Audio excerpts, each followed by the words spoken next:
Hello everyone, ayan, welcome back sa ating munting channel. It's me, Glyza Barona Official.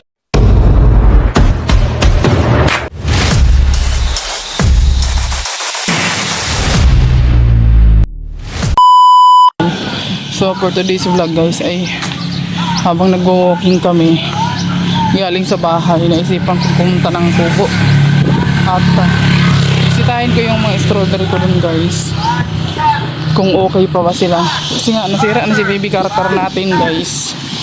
So hindi ko na siya hindi ko na siya madadala sa sa lupa ni Ma'am Lena sa tinataniman namin, para iisa na lang sana yung pupuntahan natin.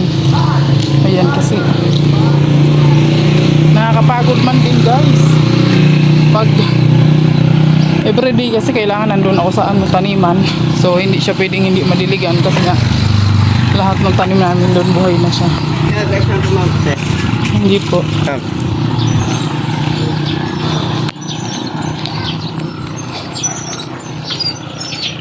Humingal ako. So ayun, saan na ba tayo? Na-distract ako dun. So hindi siya pwedeng guys, hindi siya pwedeng maabsenta ng dilig. Kasi nga mabilis matuyot yung ngayon, mga tanim dahil sobrang init. So ayan, habang nag-walking ako, punta na lang din ako dun sa Kubo. Kasama ko si Kuyang. Tingnan natin kung may mga bunga na naman yung ating strawberry dun, kasi tuloy-tuloy magbunga yung strawberry dun. At yung kamote na tanim ni Alex, titingnan din natin guys. Ayun, kasi alam niyo naman sobrang busy din po ni Justin at si LP din, busy din siya. So hindi man nila na masyadong naasikaso na yung mga tanim natin doon. Ayan guys, malapit na tayo sa Kubo. Bira lang talaga nakakapunta dito guys, kasi nga sobrang busy ng buhay ko, diba? Talagang bihira ko lang talaga siya maisingit sa schedule ko. Celebrity yard, diba? Bihira ko lang talaga siya masingit. Sobrang busy ng nyo, yung hardinera nyo guys. Ganun, kasi hardinera na mga tayo sa hacienda ni Ma'am Lena. Charot. Ayan.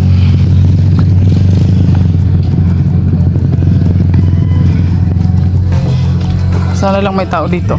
Alam ko nandito naman si Justin.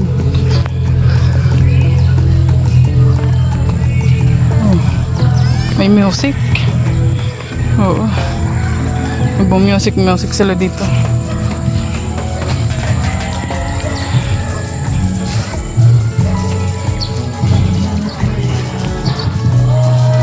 Ay, lakas ng tugtog ni Justin. Copyright tayo nito. Basta na yung mo dyan. Ang tanim mo dyan. Nag-walking ako. Sabi ko, daanan ko kaya yung mga tanim. Ayan, 10,000. Oo, 1 hour ang walking ko, 1 hour. Wow, ang ganda na ng mga talong Very good. Uy, bakit nagkaganyan ang kamatis mo? Init. Sa init nga yan. Ang lakas ng init. Kaya nilagyan ko ng shaded net. Oo. Ha? Kaya nga. Ang ganda ng tanim ni Justin. Alpe. Wala si Alpe? Na. Sabihin mo sa kanya, ipa-junk shop niya na. Bibigyan ko ng lighter. Sunugin. Diyos ko Lord. Kawawa naman si Alpe. Tingnan nyo guys, ito na yung tanim ni Alex na kamote. Doon na ba sa Mindanao? Doon na yung titira. Di mo naman nilalaga tong kamote, sayang. Hindi nalalaga ng limutan. Sayang man nabubulok na.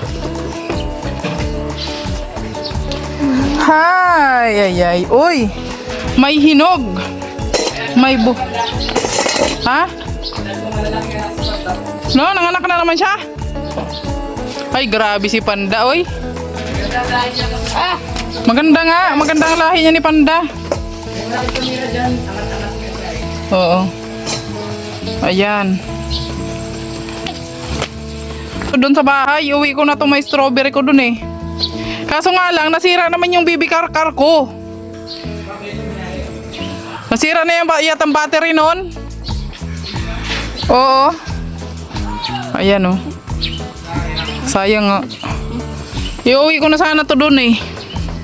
Kasi doon ko na lang to aalagaan sa lote ni Ma'am Lena. Ayan oh, may mga bunga pa siya guys. Oh. Dami niyang bunga pala oh. Dami niyang bunga. O ayan oh. Nadidiligan naman siya kasi basa pa siya eh.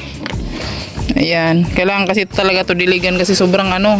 Ay, may palaka. Oh my goodness, may palaka. Ang daming kangkong ah. Oo nga, ang tataba ng kangkong oh. Ha? Magkuha nga ako. Tatanggalin mo to? Ba't may grass cutter?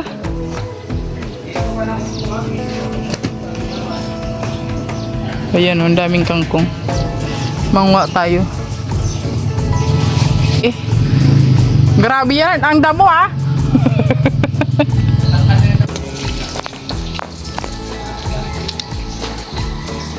Ang dami.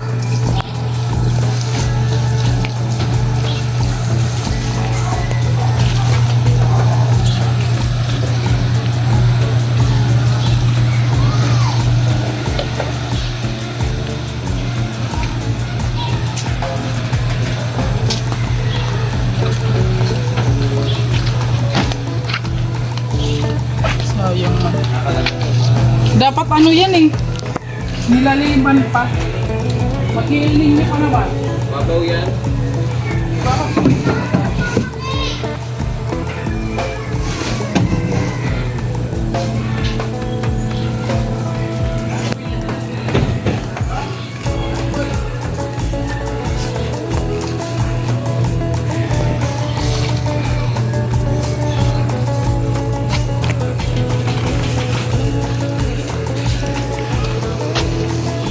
May trapal ka dyan na medyo maliit.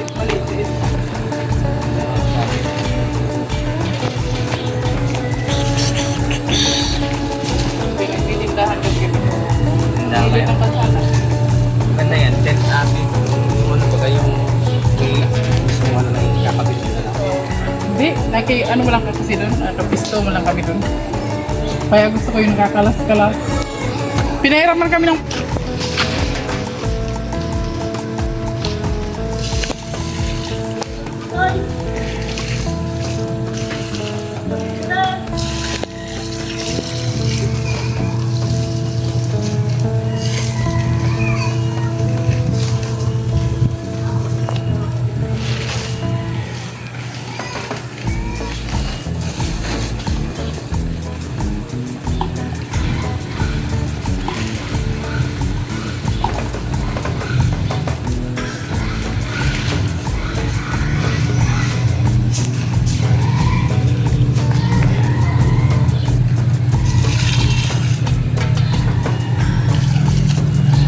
Nag-uwi na pa sa Alpe? Ano?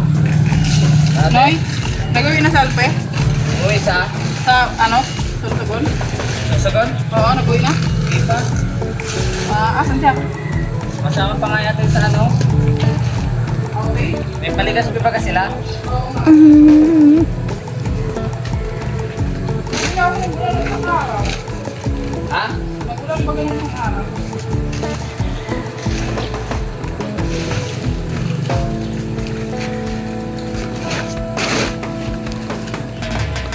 Ang bilis ng ano talong eh, na may bunga na agad. Doon sa akin eh. Ang sabi ko ng talong yun. Tunuan mo? Sinuling ko sa isang linggo.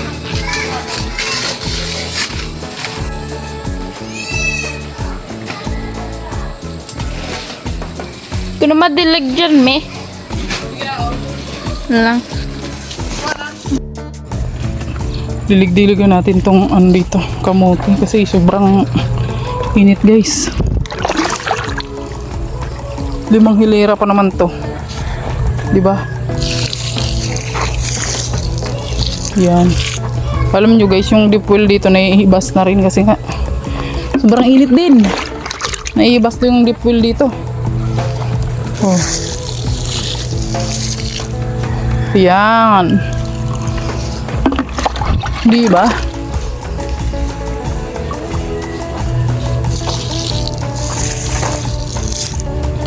Yan. Grabe, ang ganda ng kamuti dito guys. Ayan. 5 hilera. So after 3 months, pwede na mag-harvest dito guys. After 3 months, pwede na tong harvestin. Kasi 3 months lang po yung ano ito eh. Kamuting ito eh, 3 months lang po. Tapos na-harvest na siya. Ganun guys. Oo. Naglalaman na yan siya. Lalo na yung ano white. Yung white yung ano yung green na ano dahon guys. Ano lang yan siya 3 months. Pero itong pula kasi parang pangtalbosan lang yan siya guys. Matagal yan siyang matagal siya maglaman. Ganon. So ayun. Itong ano malalaki pati at saka matatamis yung ano nito, laman. Ayan, so ngayon tinanim ni Alex to March, April, May, June. Ano ba? April, May, June. July. Mag-harvest na nito, guys. So, 'di ba? Ganun lang kabilis ang ang kamote, guys. Maganda magtanim nito. So, pag umuwi si Alex dito, guys, magtatanim na naman yun siya. Mag-harvest na siya pag umuwi siya. Ganon. Kasi nandun siya ngayon sa Mindanao. Nagtatanim din siya doon at may project siya doon sa lugar nila. Sa papa niya, 'di ba? Ganon, para sa yun, para sa future. Ayan. At syempre nanguha rin tayo ng guys. Kangkong, ayan. Nilagay ko na sa Nilagay ko na sa plastic yung kangkong at saka yung malunggay. Nga tayo kasi kakalbo na yung malunggay kasi nga kailangan na yan putulin, i-pruning na siya. Kailangan na yan i-pruning. Pagka ganyan na siya, dapat pino-pruning na siya. Kasi nga hindi na yan masyadong magdadahon pag ganyan na siya katangkad. Lalo na ang init pa naman ngayon. So ayun lang guys, bumisita lang tayo dito sa kubo ngayon at nagdilig tayo ng ating mga tanim. Nagkuha tayo ng gulay. Actually, yung na yan guys, yung kung na yan, tinanim ko pa yan dyan guys, tinanim ko yan dyan. Tapos yung dun sa likod, tinanim ko rin yan dyan. Ano ba yung kangkong na yan guys? Lagyan mo lang yan ng tukwa. Oo, adubuhin mo. Okay na yan, pangulam na yan, di ba? Oh, hindi mo na kailangan bumili ng gulay, di ba? Basta masipag ka lang talagang magtanim. Ganun. Ayan. So, ayun lang guys. Hanggang dito na lang muna yung ating vlog for today. Thank you for watching. God bless you all. Bye-bye!